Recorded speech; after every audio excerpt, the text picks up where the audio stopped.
हमें राजस्थान की उच्च शिक्षा के रहनुमा हमारे कुलाधिपति व माननीय राज्यपाल श्री कलराज जी मिश्र का साहचर्य प्राप्त हुआ है।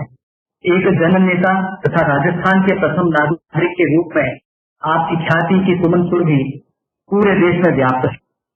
राजस्थान में शुभागमन के साथ ही विश्वविद्यालयों को अधिपति के रूप में एक ऐसे संरक्षण मिला जिसने उच्च शिक्षा में नए आयाम प्रदान किए हैं। विभिन्न दीक्षा में आपके उद्बोधनों और संदेशों में के मन मस्तिष्क पर अमिट छाप अंकित की है। कोविड-19 महामारी के विगत 3 माह में आपने जिस विलक्षणकारी शैली में हमारा दिग्दर्शन किया है, उससे न केवल अपितु विद्यार्थियों का भी मनोबल बढ़ा है, साथ ही उनमें नई संचार भी हुआ है। ऐसे प्रणेता को अपने सरपरस्त के रूप में पाकर हम सभी गौरव का अनुभव करते हैं।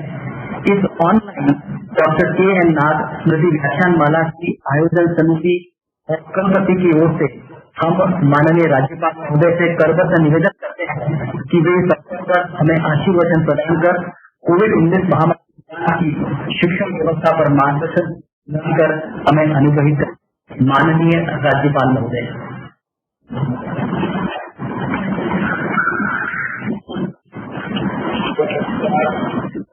शिक्षा संस्थाओं की भूमिका पर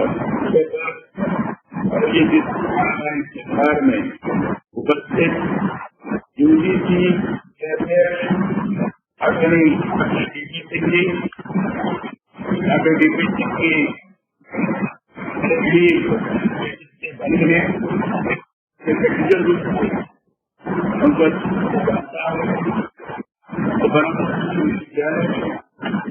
संख्या में काम किया, आज भी लोग उसको स्मरण करते हैं और चेयरमैन के रूप में वो भी विश्वविद्यालयों को दिशा निर्देश कर रहे हैं। निश्चित रूप से विश्वविद्यालयों को आगे बढ़ाने की दिशा में महत्वपूर्ण है। ऐसे प्रोफेसर डी.पी. सिंह जी, महाराणा प्रताप कृषि एवं प्रौद्योगिकी विश्वविद्यालय के कुलपति डॉक्टर नरेंद्र सिंह राठौर जी, सभी आचार्य और वेबिनार में भाग ले रहे हैं, ऐसे सभी प्रतिभागीगण, भाई और बहनों, शिक्षा जगत में लब्ध प्रतिष्ठित डॉक्टर के.एन. नाग की स्मृति में आयोजित व्याख्यान माला के प्रथम चरण में एक अति महत्वपूर्ण विषय पर ऑनलाइन चर्चा के शुभारंभ के अवसर पर हम सभी यहाँ एकत्रित हुए हैं। मैं इस महान शिक्षाविद को भावपूर्ण श्रद्धांजलि अर्पित करता हूँ। स्वामी विवेकानंद जी ने शिक्षा के बारे में जो एक विशेष चीज बताई थी, उन्होंने कहा था कि व्यक्ति के अंदर उसके अंदर की शक्ति के एहसास कराने का प्रयास और उसके अंदर आत्मविश्वास जागृत करना, यही शिक्षा का महत्वपूर्ण लक्ष्य है। और उसके अंदर आत्मविश्वास की जागृति होती है, विभिन्न विषयों पर उसकी पकड़ होती है, तो सचमुच उसके अंदर अनंत शक्ति का जागरण होता है। युवा इससे अत्यधिक प्रेरित होते हैं और इस समय शिक्षा के क्षेत्र में विशेषकर उच्च शिक्षा हमारे नौजवान हैं, युवा हैं और हमारे देश में ऐसे युवाओं की आबादी ज्यादा है।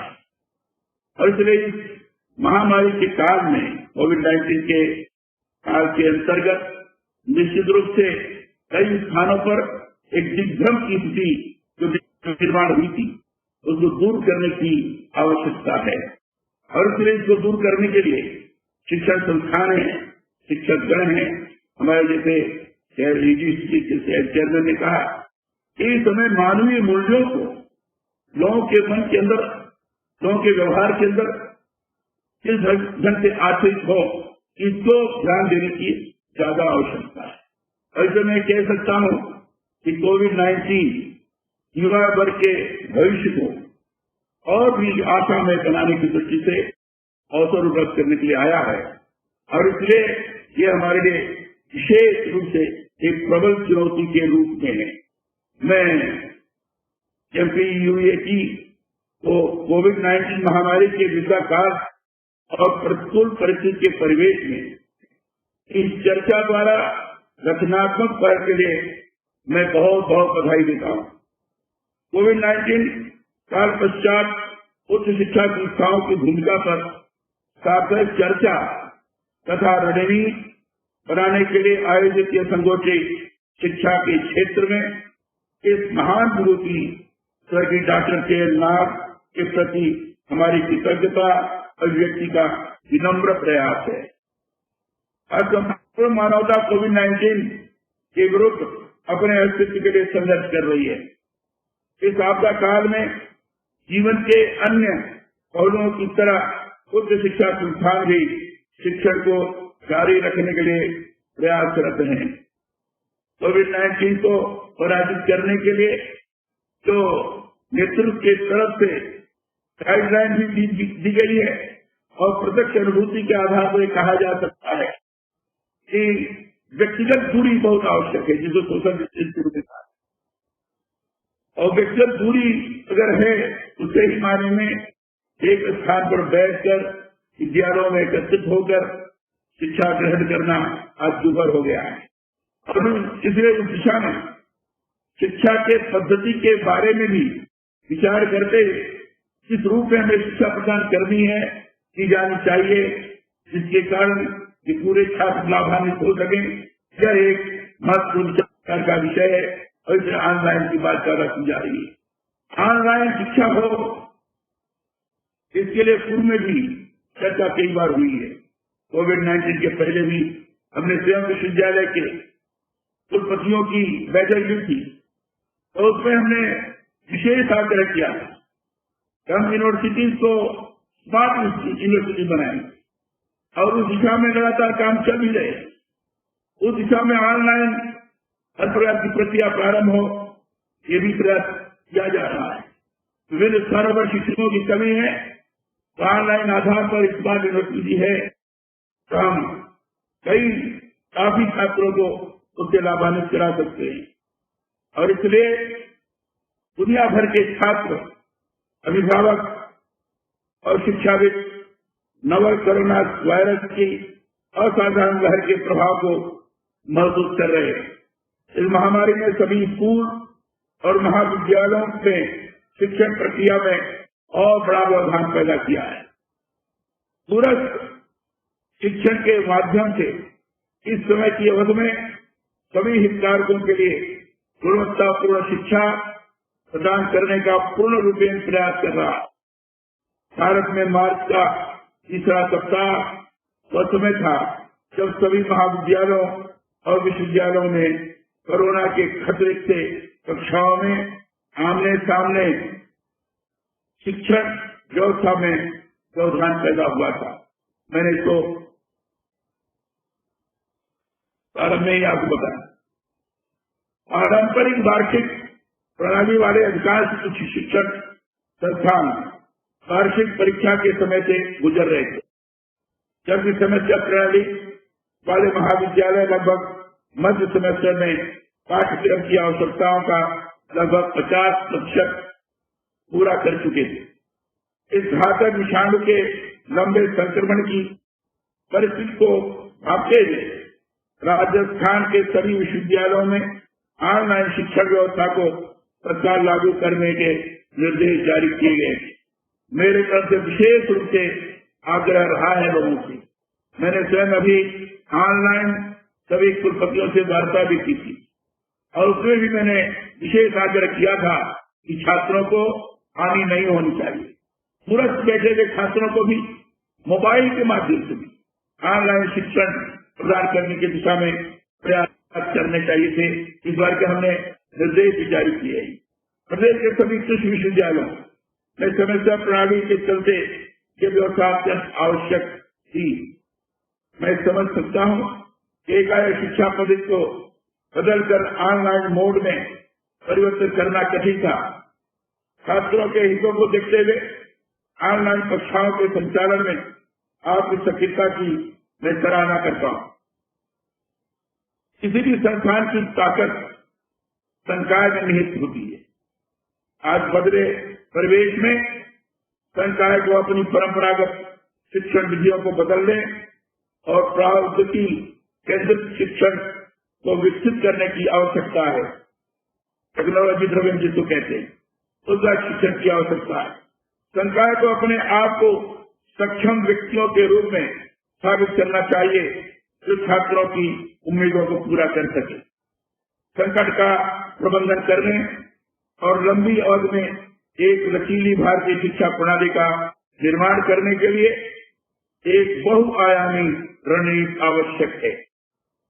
साथ ही प्रदेश की उच्च शिक्षण संस्थाओं को तत्काल उपायों की क्रियान्वित कर महाविद्यालयों और विश्वविद्यालयों में अध्यापन की निरंतरता सुनिश्चित करना आवश्यक है। ओपन सोर्स डिजिटल लर्निंग उपाय और लर्निंग मैनेजमेंट सॉफ्टवेयर को अपनाया जाना चाहिए ताकि शिक्षक ऑनलाइन शिक्षण का संचालन कर सके। समावेशी शिक्षण समाधान विशेष रूप से सबसे कमजोर और अधिकारहीन के लिए विकसित किए जाने की आवश्यकता है। भारत में मोबाइल इंटरनेट उपयोगकर्ताओं की तेजी से वृद्धि के साथ राज्य भी देश के दूरस्थ भागों में भी शिक्षा की सर्वव्यापी पहुंच और वैयक्तिकरण को सक्षम कर रही है। पाठ्यक्रम को कमजोर से कमजोर विद्यार्थी तक पहुंचाने के लिए ऑनलाइन ऑफलाइन दोनों शिक्षण पद्धतियों का प्रयोग करते हुए दूरस्थ क्षेत्र के विद्यार्थियों तक भी शिक्षा पहुंचानी है। राजस्थान राज्य के दूरस्थ क्षेत्रों के विद्यार्थियों को गुणवत्तापूर्ण शिक्षा किस प्रकार पहुंचाई जाए, इस हेतु भी तकनीक के बेहतर उपयोग पर विचार करना होगा। क्या हमारी शिक्षा प्रणाली को बदल सकता है और सीखने और सिखाने की प्रभावशीलता को बढ़ा सकता है।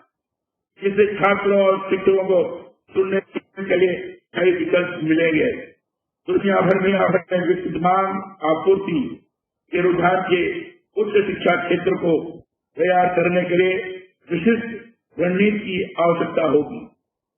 विशेष रूप से छात्रों और संकाय की वैश्विक गतिशीलता से संबंधित और भारत में उच्च अध्ययन की गुणवत्ता और मांग में सुधार। इसके अलावा नियोजन के प्रस्तावों, इंटर्नशिप कार्यक्रमों और अनुसंधान परियोजनाओं पर महामारी के प्रभाव को कम करने के लिए तत्काल उपाय की आवश्यकता होगी। परीक्षा का संचालन तथा उत्तर पुस्तिकाओं के मूल्यांकन में भी किस प्रकार से त्वरित गति से कार्य हो सके तथा किस प्रकार की तकनीक का प्रयोग किया जाए, यह भी बड़ा महत्वपूर्ण है।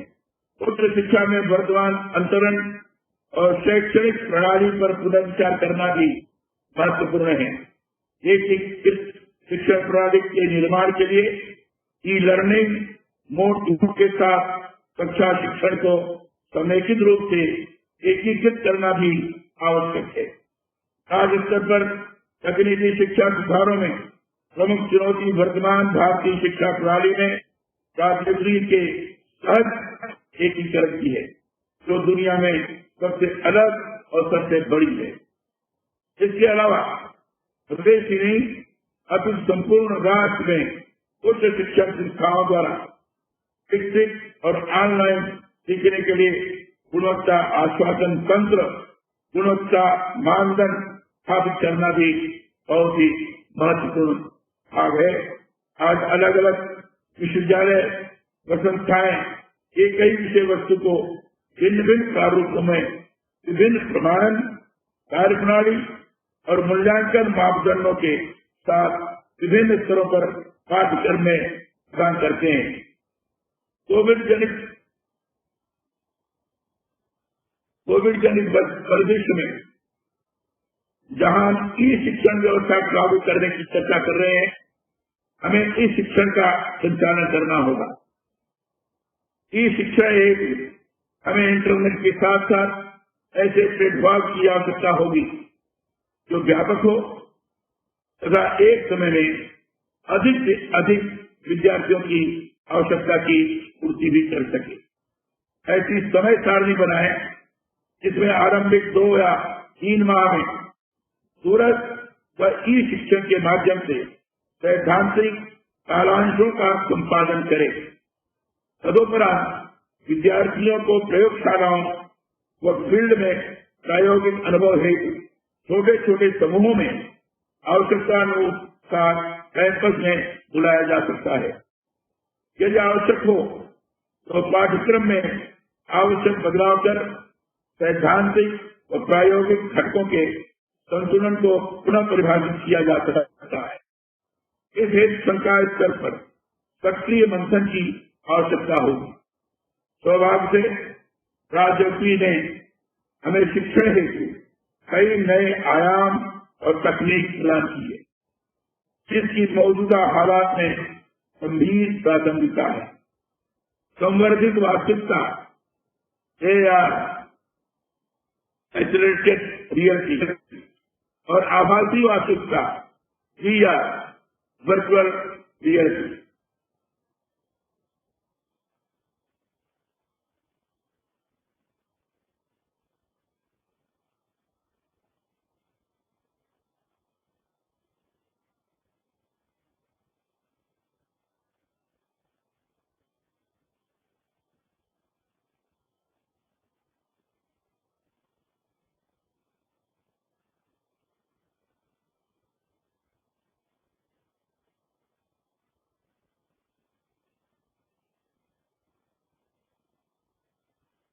मनोबल का संचार करें, साथ ही उन्हें निकट भविष्य में राष्ट्रीय व राज्य स्तर पर आयोजित होने वाली प्रतिस्पर्धात्मक परीक्षाओं की भी ऑनलाइन तैयारी करवाएं। कोविड-19 जनित संकट काल उच्च शिक्षा प्रणाली को बदलने का एक अवसर है। संस्थानों तथा विश्वविद्यालयों को स्वयं को बदलने के लिए इस अवसर पर उपयोग करना चाहिए। उच्च शिक्षा में ऑनलाइन शिक्षण व्यवस्था को बढ़ावा देने, पाठ्यक्रम पुनर्निर्माण कर सैद्धांतिक के साथ साथ प्रायोगिक अवयवों को सही संतुलन, सहयोग, कौशल विकास और सक्रिय संकाय भागीदारी जैसी बातों पर ध्यान केंद्रित करना चाहिए। आप सभी की बौद्धिक क्षमता एवं योग्यता में मेरा पूरा विश्वास है। हमें केंद्र और राज्य सरकार, UGC तथा भारतीय कृषि अनुसंधान परिषद के दिशा निर्देशन में एकजुट होकर काम करना होगा। साथ ही IT तकनीक के अधिकतम उपयोग से बदले हुए परिदृश्य में काम करने की दृढ़ इच्छा शक्ति दिखानी होगी, जिससे हम सुदूर क्षेत्रों में बैठे विद्यार्थियों तक पहुंच सके। मेरी आप सभी से अपेक्षा है कि मौजूदा परिस्थितियों में सर्वश्रेष्ठ हासिल करने के लिए सभी बाधाओं का प्रभावी रूप से सामना करने के लिए कड़ी मेहनत करें। सभी साथ मिलकर इस आपदा का डटकर सामना करें। राज्य और राष्ट्र को इस विपदा से निकालने के लिए हर संभव प्रयास करें। आज जिस तरह की स्थिति पैदा हुई है उसमें सामान्य स्तर का छात्र, सामान्य स्तर का विश्वविद्यालय में पढ़ने वाला युवा, उन सब लोगों को एक प्रकार से मनोवैज्ञानिक डिप्रेशन की स्थिति निर्माण होती जा रही है। उनको लग रहा है कि आज की स्थिति में हम आगे क्या कर सकते हैं, और इसलिए इस समय आवश्यकता इस बात की है उनके अंदर किस तरह से मनोबल बढ़ाया जाए, किस तरह से आत्मविश्वास जागृत किया जाए, और इसके लिए विभिन्न प्रकार के उपाय करने होंगे। उनके अंदर स्वाभाविक रूप से, जैसे प्रारंभ में हमारे प्रोफेसर JP सिंह ने कहा कि उनके दिशा को दूसरी तरफ मोड़ने के लिए जो आज की तरफ भी उनको प्रेरित करना चाहिए, ताकि शारीरिक दृष्टि से और मानसिक दृष्टि दोनों दृष्टि से एक सामर्थ्य पैदा हो, सक्षमता निर्माण, और जब एक सक्षम और सामर्थ्य दोनों साथ साथ जुड़कर योग के माध्यम से अच्छा अपने को बनाएगा तो निश्चित रूप से उसके मन के अंदर जो मनोवैज्ञानिक प्रभाव रहा है, जिसके कारण उसको लगने लगा है कि हमारे भविष्य का क्या होगा, वो समाप्त हो सकेगा। मेरे पास बहुत सारे ईमेल आ रहे हैं, विद्यार्थियों के आ रहे हैं, और बार बार उनका ये कहना है कि हमें यहाँ बिना परीक्षा दिए हुए आगे के क्लास में प्रमोशन दे दीजिए। काफी विद्यार्थियों का आ रहा है, इस परीक्षा देना ठीक नहीं होगा, अध्ययन ठीक से हम नहीं कर पा रहे हैं। ये इस बात को प्रकट करता है कि उनके मन के अंदर एक मनोवैज्ञानिक इस बार भाव पैदा हुआ है, उनको लगता है पता नहीं हमारा क्या होगा, हम कैसे क्या करेंगे। इस चीज को समाप्त करना इस समय बहुत ही आवश्यक है, और इसके लिए उनको धीरे धीरे नैतिकता की तरफ ही अग्रसर करना, भगवान के प्रति आस्था कैसे पैदा हो उस दिशा में उनको ले जाना, ताकि श्रद्धा, भक्ति और नैतिकता आचरण, व्यवहार, योग के द्वारा अपने मन को संयमित करने की प्रवृत्ति, ये अगर निर्माण होगी, एक मनोवैज्ञानिक पाठ उनका बनेगा, और आगे चलकर वो भी शिक्षण की दृष्टि से हम उनको आगे बढ़ाना चाहते हैं, बढ़ा सकने में सक्षम होंगे। इसलिए आवश्यकता इस समय इस बात की ज्यादा है कि हमारे शिक्षकगण भी विद्यार्थियों के मन के अंदर इस प्रकार के भाव को, जहाँ पढ़ाई की दृष्टि से उनको प्रेरित करें, वही उनको इस दिशा में उत्प्रेरित करने का प्रयास कर सकें, ताकि मानसिक और स्वास्थ्य दोनों दृष्टि से सामर्थ्यवान बनकर उचित शिक्षा ग्रहण कर सकें, ऐसा मैं अनुभव करता हूँ। और इसलिए मैं फिर से कभी पुनः मैं शिक्षाविद स्वर्गीय डॉक्टर किरण नाग को श्रद्धासुमन अर्पित करते हुए कोविड-19 के दौरान राजस्थान में कृषि और तकनीक उच्च शिक्षा में आशातीत सफलता के लिए शुभकामनाएं देता हूँ। बहुत बहुत धन्यवाद, और विशेष रूप से जीपी सिंह जी को मेरी तरफ से बहुत बहुत धन्यवाद, इसमें भाग लेकर सबको लाभान्वित किए हैं। बहुत बहुत धन्यवाद। जय हिंद।